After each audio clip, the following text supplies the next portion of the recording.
I'm Graham Barwick, Head of Technical Services here at Interglass, which is part of the IG Group. We supply any product really to the hospitality trades, care homes and contract cleaners.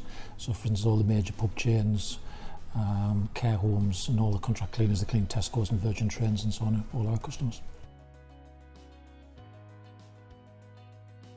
Exactly, I'm not too sure, but 6-7 years. We're into our third 2-year contract at the moment. We have two main product lines from Signal. We have the mobile phone side of things, about 70 connections, something like that. And then we have the vehicle tracking system as well.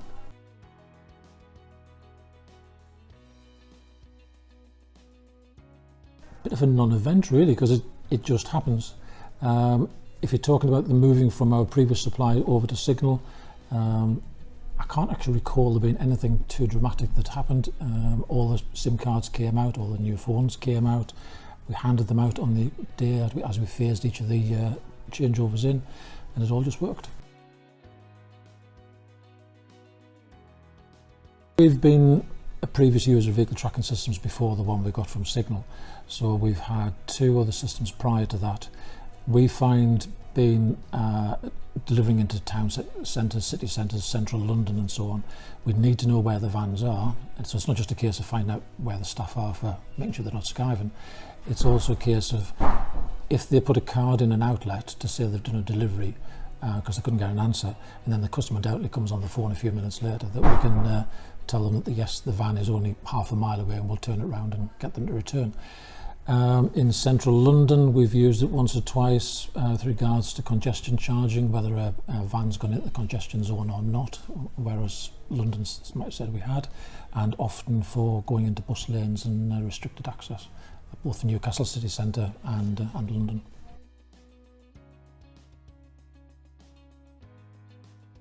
We haven't had many issues over the years. Generally I pick up the phone and it gets sorted out very quick. So if I'm ordering a new phone, it'll be with us next day or the day following. If it's a case of a problem with signal on the network, then I get a call back within an hour or so to say that everything's fine. But because we don't really get any issues, I don't actually need to speak to Signal that often, to be honest. We've had 1 or 2 cases where we've needed new handsets fairly quickly.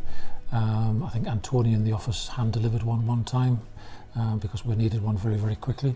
We've had some of our sales guys where they've damaged the phones. I think one actually dropped his down the toilet, and the guys sorted out a replacement handset fairly quickly so he could be back up on the road again. So I've got absolutely no issues whatsoever.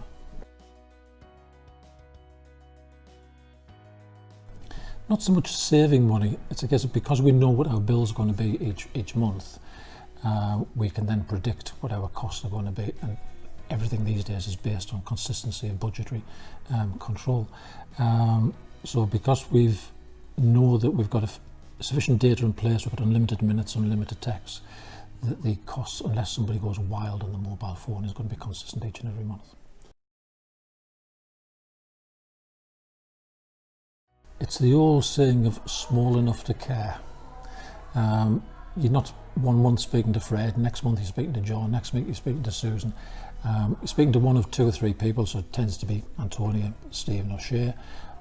Speaking to Chris if it's sales wise, and he knows if I send him an email, he needs to jump on it fairly quickly and there's some issue, but it's very, very rare. I think probably less than fingers of one hand over the years we've been dealing with the guys. Where we needed a phone very, very quickly, and Antonia was sorting it out, and next thing I realised she's actually standing in our reception area, phone in hand. We also had an instance where Stephen, who's our CEO, needed a phone to go on holiday in Egypt. His existing phone wasn't going to work in Egypt for some strange reason, and that was on a Wednesday, and we had the new phone by the time we went on holiday on the Friday.